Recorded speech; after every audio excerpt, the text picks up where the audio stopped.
第27天，選擇那上好的福分。路加福音10章38至42節。他們走路的時候，耶穌進了一個村莊，有一個名叫馬大的女人接他到家裏。她有一個妹妹，名叫瑪利亞，坐在主的腳前聽道。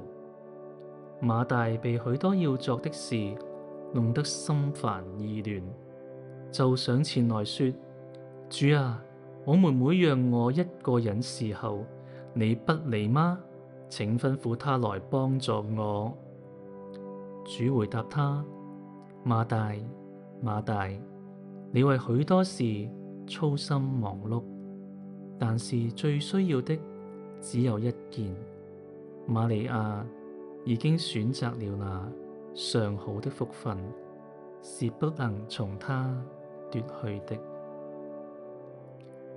確實主啊，唯有一件事係必須，就係認識到我哋而家喺主耶穌，我哋嘅主救主嘅同在中，喺呢種認識中產生信服，信服帶嚟悔改，悔改帶嚟復興，復興帶嚟敬拜。